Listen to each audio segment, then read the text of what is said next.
Hello everyone, welcome to my YouTube channel economics by Reenu. Last video में micro economics की हमने देखा था कि पीपीसी क्या होता है और उसकी प्रॉपर्टीज या फिर हमने डेफिनेशन देखी थी। आज की वीडियो में हमको देखना है कि production possibility curve central problems को कैसे डिपिक्ट करता है। तो सेंट्रल प्रॉब्लम्स अपने पास तीन थी: what to produce, how to produce and for whom to produce. तो सबसे पहले हम देखते हैं व्हाट टू प्रोड्यूस के अंदर पीपीसी ग्राफ कैसे मूव होता है या फिर उसका कैसा शेप निकल के आता है। व्हाट टू प्रोड्यूस के अंदर अपन क्या देखते थे कि हमें क्या बनाना है, यानी कि हमें दो चीजों के बीच में एक डिसीजन लेना पड़ेगा। तो हम मान लेते हैं हाइपोथेटिकल कि हमारे इकोनॉमी में एक तो हम वीट का प्रोडक्शन कर रहे हैं, एक हम क्लॉथ का प्रोडक्शन कर रहे हैं।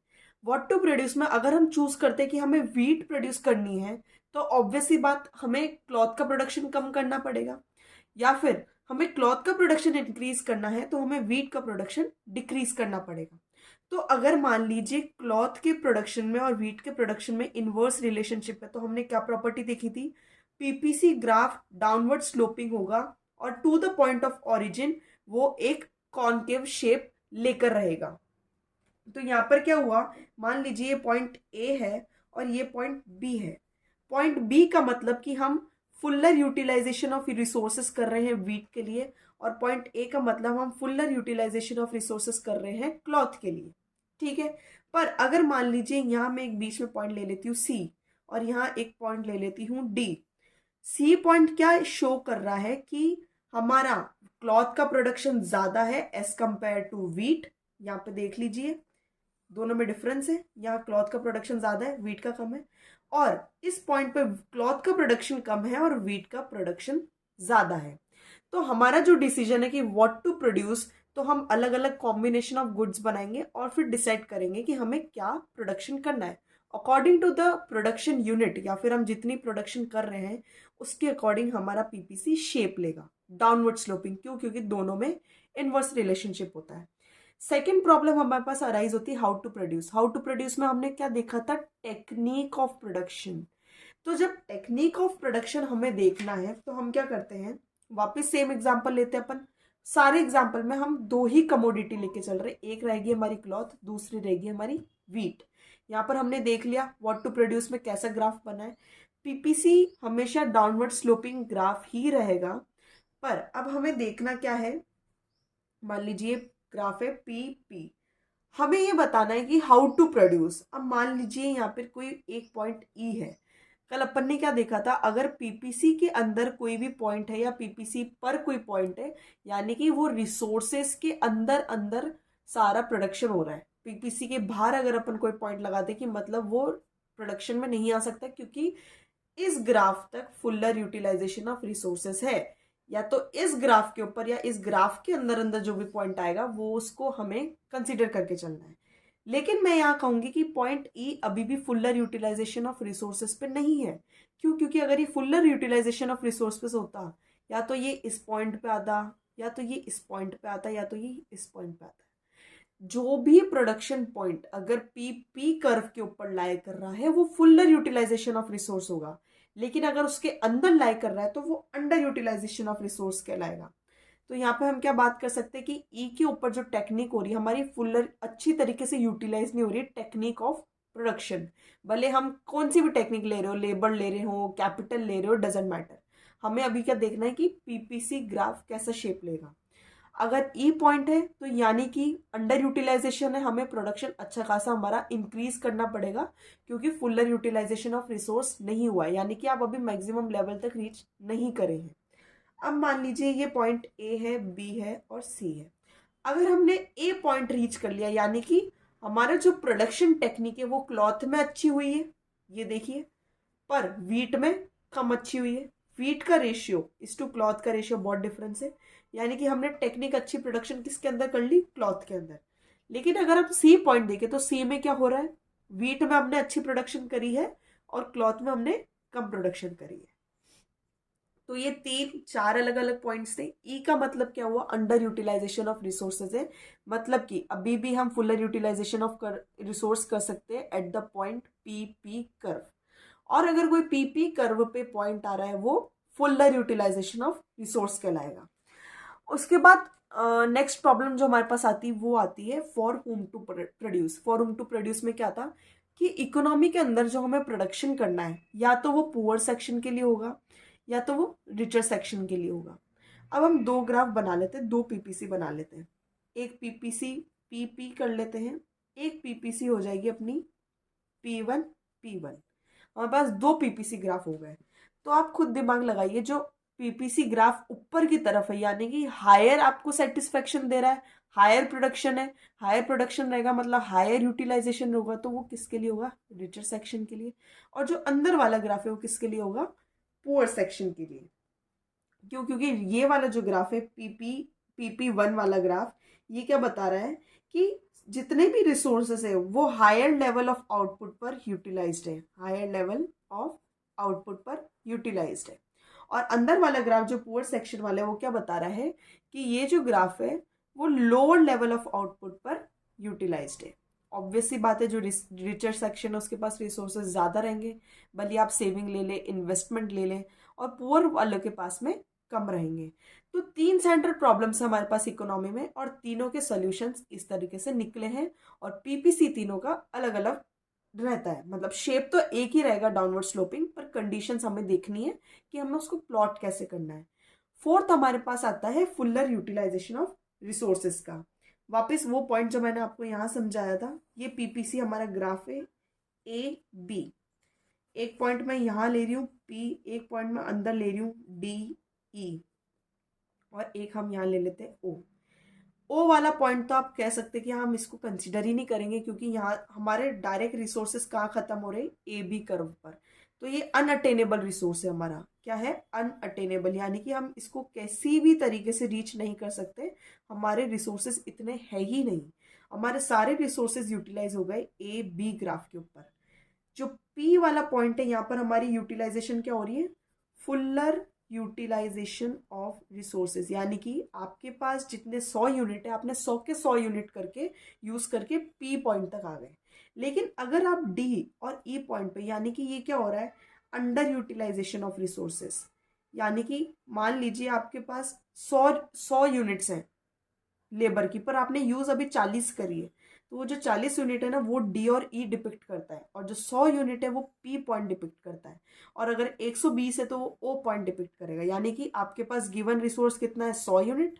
आपने 100 यूनिट अटेन कर लिया तो आप P पॉइंट पर हो, पर आपने 100 से कम करा, लेट इट बी ओनली 99, तो वो अंदर आ जाएगा, वो अंडर यूटिलाइजेशन कहलाएगा।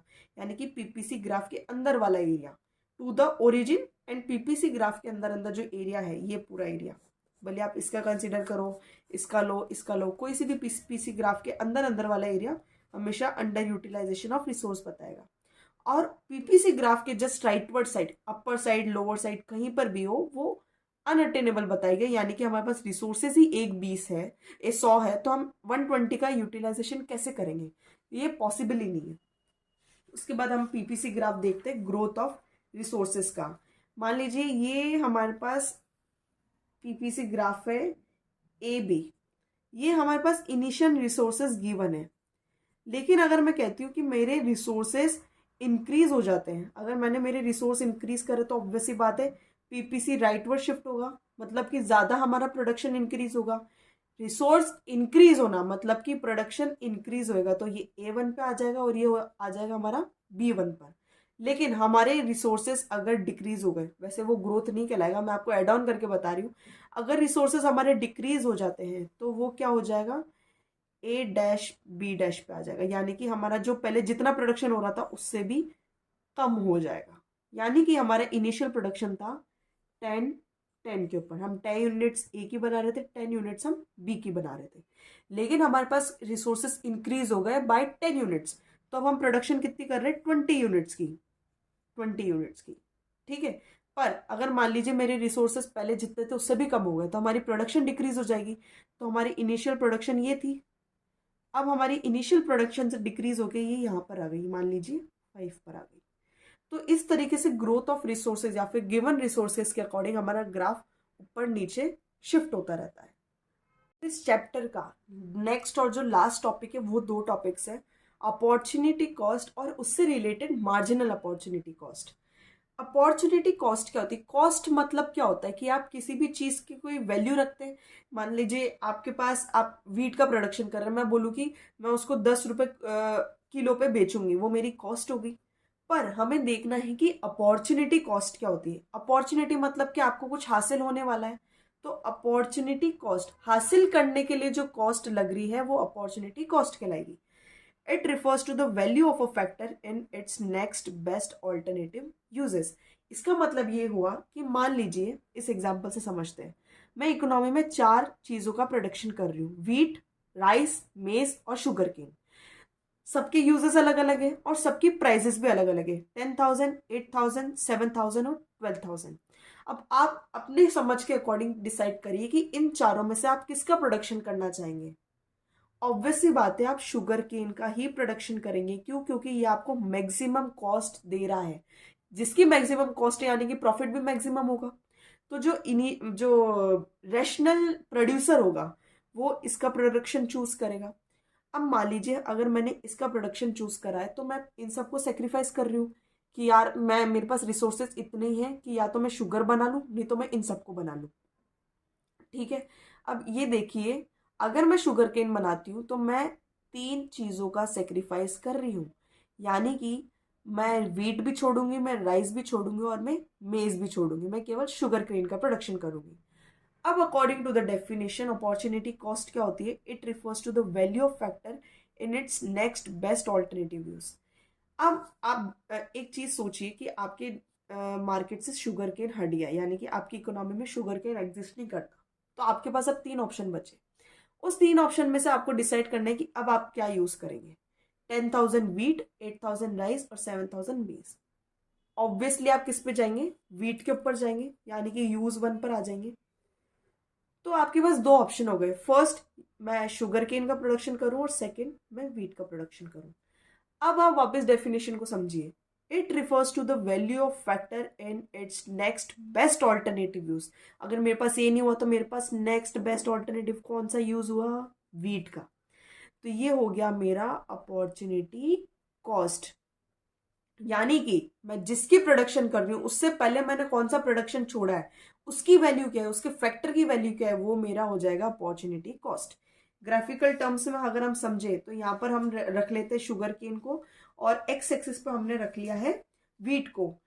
तो अब जब हम वीट का प्रोडक्शन इंक्रीज कर रहे हैं, ये हाईएस्ट पॉइंट है वी का ए, तो जब हम यहाँ वीट का प्रोडक्शन कर रहे हैं, वीट का प्रोडक्शन मैक्सिमम है, और सॉरी शुगर केन का प्रोडक्शन मैक्सिमम है और वीट का प्रोडक्शन 0 है। इस वाले पॉइंट पे क्या होगा कि वीट का प्रोडक्शन मैक्सिमम है और शुगर केन का प्रोडक्शन 0 है। तो अभी हम केवल शुगर केन के पर्सपेक्टिव से बात कर रहे हैं कि अगर मैं पहले यहाँ पर थी तो मैं इतना प्रोडक्शन कर रही थी, धीरे धीरे करके मैंने इसके प्रोडक्शन को इंक्रीज कर दिया और मैंने पॉइंट ए तक ले गई। तो पॉइंट ए तक जाने के लिए मैंने जो बी के पॉइंट्स को सेक्रीफाइस करा है, या फिर मैं बी के पॉइंट्स को जो मैंने छोड़ा है, ऑल्टरनेटिव यूज कहलाएगा मेरा पॉइंट बी, यानी कि वीट का प्रोडक्शन। तो अपॉर्चुनिटी कॉस्ट हमें क्या बताता है? एक ऐसी वैल्यू किसी भी फैक्टर की जो हम नेक्स्ट बेस्ट ऑल्टरनेटिव यूज में रख के चलते हैं। यहाँ के एग्जाम्पल में हमारा अपॉर्चुनिटी कॉस्ट शुगर केन की है वीट। ठीक है। फिर हमारे पास पॉइंट आता है marginal opportunity cost. Marginal opportunity cost मतलब कि अपॉर्चुनिटी कॉस्ट के लिए आप कितने चीजों का सेक्रीफाइस कर रहे हो, उसका हमें मार्जिन देखना है। वर्ड्स को तोड़ तोड़ के उसकी डेफिनेशन क्रिएट करनी है। It is the rate at which output of good Y is to be sacrificed for use additional output of good X. It refers to the slope of PPC. अब ये देखिए, पीपीसी हमारे पास A P दे रखा है, हमारे पास use 2 है, हमारे पास use 1 है। मान लीजिए यूज 2 वीट हो गई, यूज 1 हमारा क्लॉथ हो गया। अब हम क्या कह रहे हैं? हम इसकी प्रोडक्शन तो इसकी प्रोडक्शन इंक्रीज कर रहे हैं यूज 2 की, तो इसकी प्रोडक्शन हमें डिक्रीज करनी पड़ेगी। क्यों? क्योंकि यूज 2 और यूज 1 के अंदर एक इनवर्स रिलेशनशिप है, यानी कि अगर हमें दोनों में से किसी एक की प्रोडक्शन इंक्रीज करनी है तो दूसरे की प्रोडक्शन हमें डिक्रीज करनी है, तभी जाके हमारी इकोनॉमी चल पाएगी। क्योंकि हमारे पास गिवन रिसोर्सेज है, रिसोर्सेज हमारे पास ज्यादा नहीं है, लिमिटेड रिसोर्सेज है, तो इन दोनों में से मैं एक का ही प्रोडक्शन कर पाऊंगी। तो जब मैं वीट का प्रोडक्शन इंक्रीज कर रही हूँ, जितने यूनिट से मैं इंक्रीज करूंगी उतने यूनिट से मैं क्लॉथ के प्रोडक्शन को डिक्रीज करूंगी। मेरा इनिशियल पॉइंट तो ए है जहाँ पे मैं के यूनिट्स ऑफ क्लॉथ ले रही थी और मैं एल यूनिट्स ऑफ वीट ले रही थी, लेकिन अब मुझे वीट का प्रोडक्शन इंक्रीज करना है। तो जब मैं 10 यूनिट्स प्रोड्यूस कर रही थी, अब मुझे 20 यूनिट्स प्रोड्यूस करना है, तो मुझे आगे बढ़ना पड़ेगा। मेरा वीट के पर्सपेक्टिव से तो ये गेन हुआ, लेकिन अब मुझे यहाँ इसका प्रोडक्शन डिक्रीज करना पड़ेगा ना, क्योंकि रिसोर्सेज तो हमारे पास लिमिटेड है। तो जब मैं के रिसोर्सेज यूज करके क्लॉथ का प्रोडक्शन कर रही थी, अब मुझे के से डिक्रीज करके उसको के 1 पर लाना होगा। तो ये मेरा लॉस हुआ। तो ए से जब बी मूवमेंट हुई है तो ये लॉस कहलाएगा क्लॉथ का, और मेरी एल से L1 मूवमेंट हुई है वो कहलाएगा मेरा गेन वीट का। तो मार्जिन एंड अपॉर्चुनिटी कॉस्ट हमें क्या बताता है, वो पीपीसी ग्राफ का स्लोप है। पीपीसी ग्राफ ऐसा दिखता है, उसका स्लोप ये हुआ, मतलब कि इसमें हमने कितना लॉस करा और इसमें हमने कितना गेन करा। तो इसमें हमने लॉस करा तो इसको डेल्टा वाई से डिनोट करेंगे, इसमें हमने गेन करा इसलिए हम इसको डेल्टा एक्स से डिनोट करेंगे। डेल्टा वाई डेल्टा एक्स क्यों, क्योंकि ये एक्स एक्सिस है और ये हमारी वाई एक्सिस है, ऐसी वाली वाई और ऐसी वाली एक्स एक्सिस। तो मार्जिनल अपॉर्चुनिटी कॉस्ट का फॉर्मूला क्या हो गया, delta X upon delta Y upon delta X. Delta Y मतलब कि loss of output in use 1, और डेल्टा एक्स क्या हुआ, gain of output in use 2। शायद अब आपको समझ आ गया होगा। मार्जिनल अपॉर्चुनिटी कॉस्ट मतलब कि मैं एक का प्रोडक्शन इंक्रीज करने के लिए दूसरे का कितना सेक्रीफाइस कर रही हूँ। एक लेमैन टर्म वाले अगर एग्जाम्पल में हम समझे, तो आप खुद एक स्टूडेंट हैं, यहाँ पे केवल यूटिलाइजेशन की बात चल रही है, सेटिस्फेक्शन की बात चल रही है। तो एक जगह तो आप रख लीजिए स्टडी आवर्स, और एक जगह आप रख लीजिए आपका स्क्रीन आवर्स। स्क्रीन आवर्स मतलब कि आप फोन चला रहे हैं। इसका पीपीसी ग्राफ भी डाउनवर्ड स्लोपिंग होगा। अब आप कह रहे हैं यार मेरे को पढ़ाई तो करनी है लेकिन मेरे को साथ में फोन भी चलाना है, दोनों चीज नहीं हो सकती क्योंकि आपके पास रिसोर्सेज लिमिटेड है, यानी कि आपके पास केवल 24 आवर्स है। 24 आवर्स में से ऐसा तो है नहीं कि आप केवल पढ़ाई करेंगे, बाकी चीजें भी करेंगे, उसका टाइम हटा देते हैं। स्टडी आवर्स को अगर हमें इंक्रीज करना है, यानी कि पहला मेरा वॉच आवर ज्यादा था तो स्टडी आवर कम था, ये मेरा पॉइंट हो गया ए। लेकिन अब मुझे स्टडी आवर इंक्रीज करने हैं तो एक्स एक्सिस पे ऐसे जाना पड़ेगा। पहले मैं A1 पे थी तो अब मुझे A2 पे आना है कहीं ना कहीं, यानी कि इस पॉइंट तक आना है। तो ऑटोमेटिकली मेरा स्क्रीन आवर कम हो गया। मैं बी पे थी, अब मैं किस पे आ गई, B1 पर। अगर आपको ऐसे समझ नहीं आता है तो आप रियल लाइफ एग्जांपल से भी इसको समझ सकते हैं ताकि इजीली समझ आए। यहाँ पे भी हमारा पीपीसी ग्राफ ही था, तो हमने एक चीज को इंक्रीज करने के लिए दूसरे को सेक्रीफाइस करा है।